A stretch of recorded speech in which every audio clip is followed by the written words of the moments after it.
नमस्कार दोस्तों, स्वागत है आपका न्यूज डिकोडर में। भारत कनाडा संबंधों में एक ऐसा मोड़ आया है जो शायद आने वाले वर्षों तक दोनों देशों की विदेश नीति और आपसी रिश्तों को प्रभावित करता रहेगा। पहली बार कनाडा ने इस बात को आधिकारिक तौर पर स्वीकार किया है कि उसकी धरती से भारत के खिलाफ आतंकवादी गतिविधियां संचालित होती रही हैं और ये गतिविधियां खालिस्तानी चरमपंथियों द्वारा फंडिंग, प्लानिंग और हिंसा फैलाने के इरादे से की जाती रही हैं। यह कन्फेशन कनाडा की इंटेलिजेंस एजेंसी CSIS यानी कि कनाडियन सिक्योरिटी इंटेलिजेंस सर्विस की हालिया रिपोर्ट में सामने आई है, जिसका टॉपिक था public report on threats of the Canadian national security 2024। इस रिपोर्ट ने पहली बार खुलकर यह कहा है कि कनाडा में मौजूद खालिस्तानी चरमपंथी संगठन कनाडा की धरती को भारत में हिंसा फैलाने के लिए एक बेस के रूप में यूज कर रहे हैं। भारत वर्षों से यह कहता आ रहा है कि कनाडा अपने यहाँ मौजूद खालिस्तानी एलिमेंट को या तो खुलकर समर्थन देता है या फिर उनकी गतिविधियों को इग्नोर करता है। अब कनाडा की सबसे बड़ी खुफिया एजेंसी ने जब इस बात की पुष्टि कर दी है तो यह भारत के लंबे समय से उठाए जा रहे मुद्दों को मजबूती प्रदान करता है।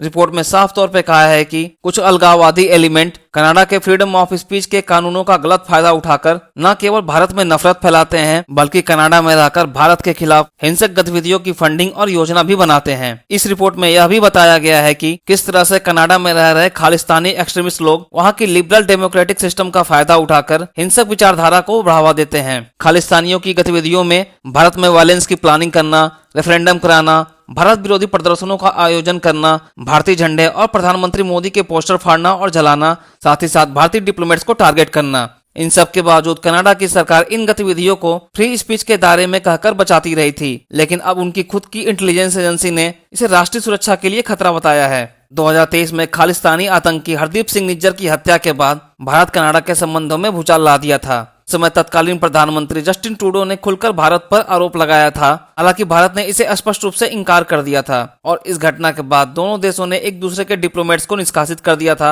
वीजा सर्विस को अस्थायी रूप से बंद कर दिया था और भारत और कनाडा के बीच हो रहे ट्रेड टॉक को भी रोक दिया था। लेकिन अब जब कनाडा की इंटेलिजेंस एजेंसी अब यह खुद मान रही है कि कनाडा में खालिस्तानी नेटवर्क ऑपरेट करता है और वो भारत के खिलाफ है, तो ट्रूडो सरकार की साख पर भी सवाल उठ रहे हैं। भारत के लिए यह रिपोर्ट बहुत अहम है। भारत अब इस रिपोर्ट का उपयोग अंतर्राष्ट्रीय मंचों पर कर सकता है। यह कनाडा पर प्रेशर बनाएगा कि वो इन आतंकी तत्वों पर एक्शन लें। भारत यह भी मांग करेगा कि खालिस्तानी रेफरेंडम पर रोक लगाई जाए, उग्रवादी नेताओं को गिरफ्तार किया जाए और हिंसा भड़काने वाले संगठनों पर बैन लगाया जाए। भारत कनाडा से आतंकवाद से जुड़ी जानकारी को साझा करने के लिए इंटेलिजेंस कोऑपरेशन को और मजबूत करने की मांग करेगा। भारत लगातार कहता रहा है कि कनाडा एक सेफ हेवन है एंटी इंडिया एलिमेंट्स के लिए। अब इस पर कनाडा को जवाब भी देना पड़ेगा। हाल में ही G7 समिट के दौरान पीएम मोदी और कनाडियन प्रधानमंत्री के बीच कुछ डिप्लोमेटिक बात भी हुई, जिससे कुछ पॉजिटिव संकेत मिल रहे हैं। इस रिपोर्ट के आने के बाद अब दोनों देशों में रिश्तों को फिर से समान करने की कोशिश हो सकती है, जैसे कि दोनों देशों में हाई कमिश्नर्स को फिर से अपॉइंट करना, डिप्लोमेटिक सेवाओं को फिर से शुरू करना, वीजा सर्विसेज को शुरू करना और साथ ही साथ फ्री ट्रेड एग्रीमेंट पर फिर से बातचीत शुरू हो सकती है। भारत कनाडा के लिए टॉप 10 ट्रेडिंग पार्टनर है। कनाडा की फार्मिंग इंडस्ट्री इंडियन मार्केट पे डिपेंडेंट है, वहीं भारतीय टेक्नोलॉजी कंपनी, स्टूडेंट और हेल्थ वर्कर्स कनाडा की इकोनॉमी में महत्वपूर्ण योगदान देते हैं। अब यदि रिश्ते सुधरते हैं तो क्रिटिकल्स मिनरल्स, फार्मा और एग्रीकल्चर एक्सपोर्ट्स, डिजिटल और IT सर्विसेज, इंडो स्पेसिफिक रणनीति सहयोग, इन एरियाज में फिर से तेजी आ सकती है। जहां एक तरफ ये रिपोर्ट भारत के लिए एक नैरेटिव जीत है, वहीं कुछ चुनौतियां भी सामने हैं। कनाडा में मौजूद सिख डायस्पोरा के लिए अब जांच और निगरानी बढ़ सकती है। कुछ राजनीतिक दल अब भी खालिस्तानी समूहों के समर्थन में खड़े हो सकते हैं। भारत को बहुत ही केयरफुली अपनी मांगे रखनी होंगी ताकि दोनों देशों के सिविलियंस को कोई नुकसान न पहुंचे।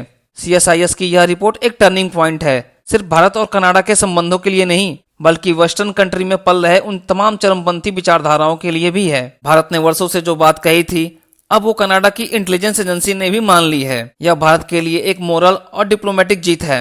अब देखना यह होगा कि कनाडा के इस कॉन्फेशन के बाद क्या वास्तव में वो एक्शन लेता है, क्या वो खालिस्तानी नेटवर्क्स के खिलाफ सख्त रुख अपनाएगा या फिर अपनी पॉलिटिकल मजबूरियों में फंसकर वही पुराना रवैया अपनाएगा। हालांकि कनाडा के इस CIS के रिपोर्ट पे आपका क्या मानना है, कमेंट करके हमें बताएं।